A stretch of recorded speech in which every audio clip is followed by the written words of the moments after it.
कोई प्रदर्शन नहीं हुआ, कोई आंदोलन नहीं हुआ। नेता जो जेल के अंदर हिरासत में बंद थे, जब से वो बाहर आए हैं, नेता जो जेल के अंदर हिरासत में बंद थे, जब से वो बाहर आए हैं, उन्होंने आते ही यहां उत्पात मचाना शुरू कर दिया है। उन्होंने आते ही यहां उत्पात मचाना शुरू कर दिया है। तो इसके गंभीर परिणाम इन षड्यंत्रकारी और साजिश करने वाले नेताओं को यहां भुगतने पड़ेंगे। स्वागत है मित्रों। पिछले दिनों कश्मीर घाटी के अंदर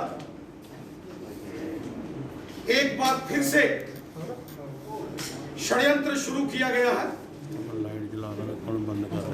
गुपकार एजेंडे के साए में एक बार फिर जम्मू कश्मीर की जनता के खिलाफ षड्यंत्र हो रहा है, साजिश हो रही है।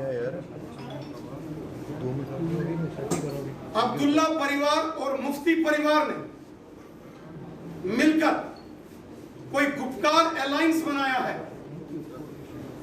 इस गुपकार अलायंस का, गुपकार एजेंडे का जम्मू कश्मीर की जनता से कोई लेना देना नहीं है। यह गुपकार एजेंडा देशद्रोही एजेंडा है। यह Gupkar agenda anti national forces का एजेंडा है। इसे जम्मू कश्मीर की जनता किसी सूरत में स्वीकार नहीं करेगी। देश दुश्मन ताकतों के हाथों की कठपुतली बने जम्मू कश्मीर के कुछ राजनेता कभी चीन के समर्थन की बात करते हैं और कभी पाकिस्तान की उंगलियों पर नाचते हैं। जम्मू कश्मीर की जनता ने पिछले 35-40 वर्षों में जो आतंकवाद जम्मू कश्मीर के अंदर झेला है, जिसमें हजारों लाखों बेगुनाह लोगों की जानें गई हैं, जम्मू कश्मीर के अंदर आतंकवाद, अलगाववाद और पाकिस्तान की मानसिकता को जन्म देने वाली धारा 370 को उखाड़ के फेंक दिया गया है। कयामत की सुबह तक अब ये धारा 370 वापस नहीं आ सकती। जम्मू कश्मीर के अंदर रहने वाले, वो चाहे गुज्जर बकरवाल समुदाय के लोग हों, महिलाएं हों, बच्चे हों, दलित समाज के, शेड्यूल कास्ट कम्युनिटी के लोग हों, गोरखा समाज के, वाल्मीकि समाज के, पश्चिम पाकिस्तान के से आए हुए विस्थापित हों, पहाड़ी समुदाय के लोग हों, लद्दाख यूनियन टेरिटरी में करगिल के या लद्दाख के लोग हों, कश्मीर घाटी के अंदर राष्ट्रवादी लोग हों, उनके साथ इस धारा 370 ने पिछले 70 सालों में बहुत अत्याचार किए, नाइंसाफियां हुई, कत्ल हुए, बेगुनाह लोगों के परिवारों के परिवार इस धारा 370 ने यहां बर्बाद किए। इसलिए इस धारा 370 को उखाड़ के फेंक दिया गया। और जब से यह धारा 370 को जम्मू कश्मीर से हटा दिया गया है, तब से जम्मू कश्मीर तथा लद्दाख के अंदर आम जनमानस जश्न में और खुशी में झूमा। पत्थरबाजी की एक घटना नहीं हुई। किसी गली मोहल्ले, किसी सड़क पर, गांव में, शहर में कोई प्रदर्शन नहीं हुआ, कोई आंदोलन नहीं हुआ। लेकिन जब से ये कुछ नेता जो जेल के अंदर हिरासत में बंद थे, जब से वो बाहर आए हैं, उन्होंने आते ही यहां उत्पात मचाना शुरू कर दिया है।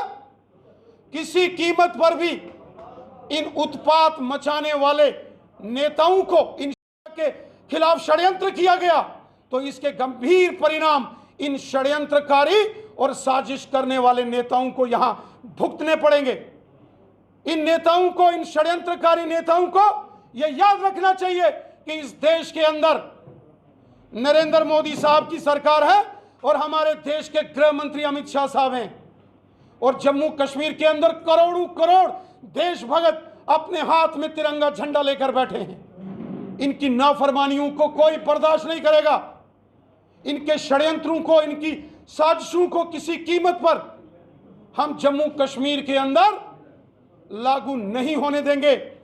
ये गुपकार एजेंडा, ये गुपकार अलायंस पाकिस्तान और चीन के इशारों पर नाचने वाले कठपुतली नेता हैं।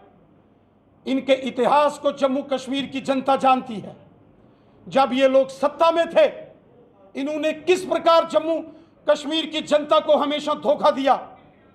कभी जम्मू कश्मीर में भ्रष्टाचार विरोधी कानून यहां लागू नहीं किए गए, जनता की भलाई के कानून यहां लागू नहीं किए गए, जनता के साथ हमेशा धोखा किया गया। अब चूंकि ये सारी चीजें समाप्त हो चुकी हैं और बिन पानी जैसे मछली तड़प रही है, उसी प्रकार ये गुपकार अलायंस वाले चूंकि अब सत्ता से बाहर हैं, आउट ऑफ पावर हैं, बिना सत्ता के ये बिन मछली पानी के जैसे तड़पती है मछली, उस प्रकार तड़प रहे हैं। जम्मू कश्मीर और लद्दाख की जनता इन सारे नेताओं के काले कारनामों को, इनके मंसूबों को और इनकी साजिशों को जानते हैं। आज 13 धार्मिक और सामाजिक संगठनों के प्रतिनिधियों से भारतीय जनता पार्टी के वरिष्ठ नेताओं के साथ हमने यहां बैठक करके ये संकल्प लिया है कि किसी कीमत पर भी जम्मू कश्मीर के हालात खराब नहीं होने देंगे। किसी कीमत पर भी जम्मू कश्मीर में चीन और पाकिस्तान के अलगाववादियों के और आतंकवादियों के एजेंडे को हम लागू नहीं करने देंगे।